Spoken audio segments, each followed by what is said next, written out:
We have two more local adjustment tools we're going to work on in this particular lesson, and they are located right here. We have a graduated filter and a radial filter. We're going to start with the graduated filter first, which is a linear filter, and that can be accessed right here or with the letter G. Once you access that tool, you're going to notice that not much changes over here in the right panel. We pretty much have the same editing tools as we did with our local adjustment brush. The only difference is we don't have those sliders down here to adjust the brush because we're not applying these edits via a brush, but instead via a linear filter. So to apply it, we're going to click down here by the horizon and we're going to drag up, and you're going to notice edits are being applied already, and that's because ACR will save the edits from the previous tool and they will carry over to the new tool. So what I'm going to do is drag this all the way up to the top of the sky here. And in order to make this perfectly straight, we can hold down our Shift key and that will lock it in place. And then if we turn to the left or the right, it will turn and lock it into smaller increments versus not holding the Shift key will allow you to adjust it at any angle that you want. So let's go ahead and hold down the Shift key and drag this all the way up to the top. So what I want to do is I want to make the sky darker at the top and brighter down here. And right now it's doing just the opposite. So I'm going to go ahead and reset some of these settings. Shadows down to 0, clarity down to 0.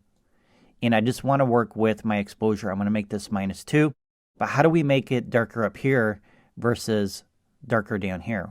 Well, what I need to do is I need to turn these two red and green points around.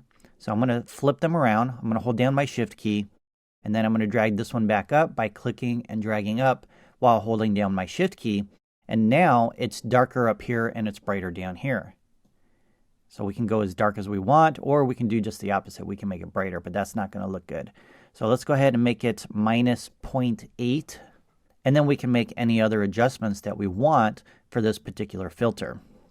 Now, because we do have our sun setting over here to the right, it's probably going to be brighter in this area versus this area. So I want to make this area darker and then start to fade to brighter over in this direction. So to do that, we're going to grab our red dot, click and drag this way, and now our edit is being applied from the top left to the bottom right, and it gradually removes that edit until it hits this red line and no edit is being applied from here down. So you can move this around in any angle that you want in order to make it look as realistic as possible. So I think I'm going to go right about there, maybe bring this down just a little bit more so I can bring some more darkness into the top area. And then as you can see, it gradually starts to remove that edit the closer it gets to the red line. Let's go ahead and make some adjustments here to see if it looks any better by making it brighter or darker. And I think I'm going to go right about there. Now, the other cool thing that we can do is we can add a color in here if we want to. So we can enhance the sunset by choosing a color from our color picker box here. And voila, I just added a blue color to the image, and now it's being applied from here down to the red line. And right about in this area, it's only adding maybe 50%. And then as it goes down, it's adding less and less. So go ahead and play around with this, and you can do some pretty cool stuff. Try out some different colors and find something that you like. I think I'm going to go with the dark blue color right there. And that's how you apply a local graduated filter to enhance your skies.